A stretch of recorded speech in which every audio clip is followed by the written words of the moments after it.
Answer to question number 4 related to part 2, which I had asked in my previous video, is as follows. Question number 4, it was on what accounting basis are financial statements prepared? The answer to that is financial statements are prepared on accrual basis of accounting. Now, what is this accrual basis of accounting? In fact, I'll be making a full-fledged video on the accrual basis of accounting with examples. But here, I'm just basically telling you what it means by accrual basis of accounting. Not only CMA US, all the finance and accounts people, they should be aware of this. Accrual basis of accounting is when all the financial transactions related to events and circumstances, whatever it is, they are recorded when they occur rather than when their associated cash is paid or received.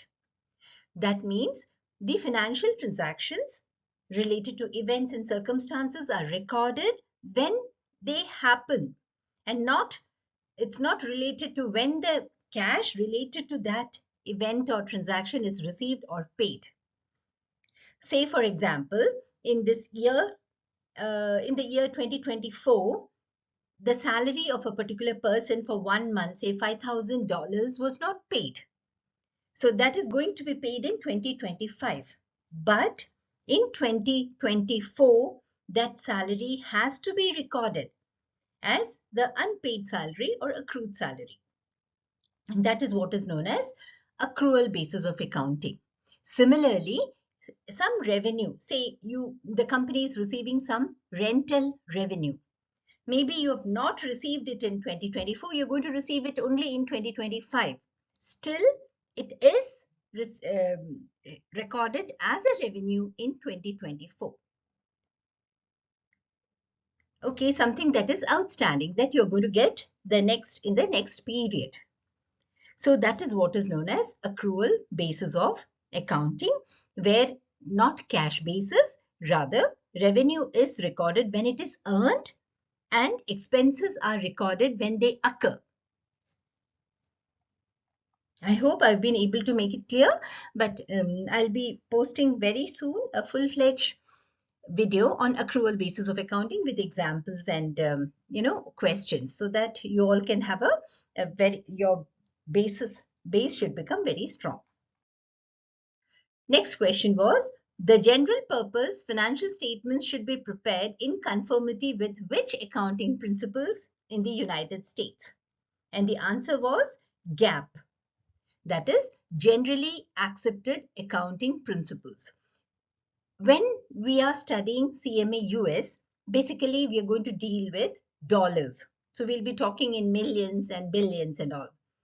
Similarly, CMA US generally follows this GAAP, that is generally accepted accounting principles.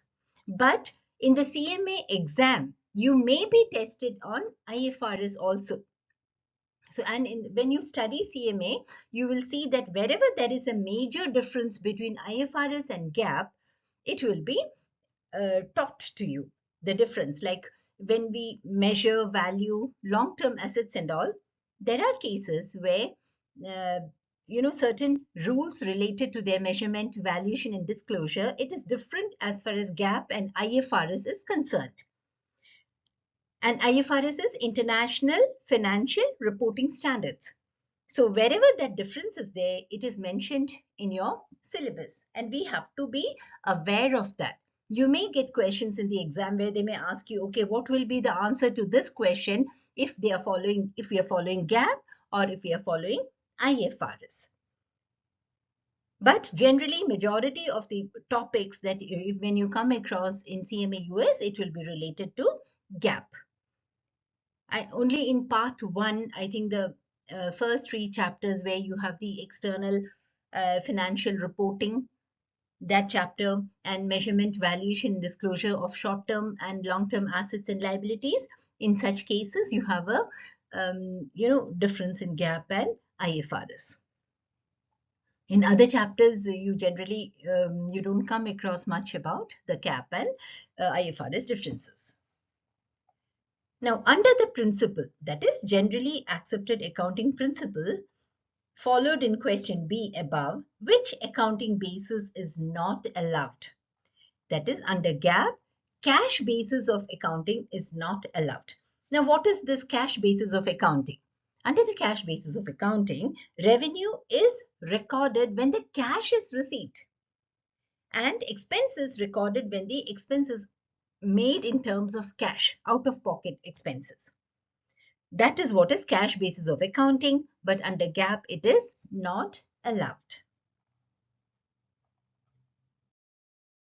Now today's question, which is a question number 5, what is the income equation? Income equation related to the income statement or the profit and loss account statement. And what are the elements of an income statement? You have to mention what all does it consist of, main headings. What is the balance sheet equation? Balance sheet is also known as the statement of financial position. You have to tell what is the balance sheet equation. Third question, what are the elements of balance sheet or the statement of financial position? And next, last question, statement of retained earnings is a part of which financial statement? Now, I've asked 4 questions. This all comes under question number 5, and all these are related to financial statements. Now, the first few questions, say around 20 to 25 questions in this series, I'm going to ask from part 2, and the topic would be financial statements.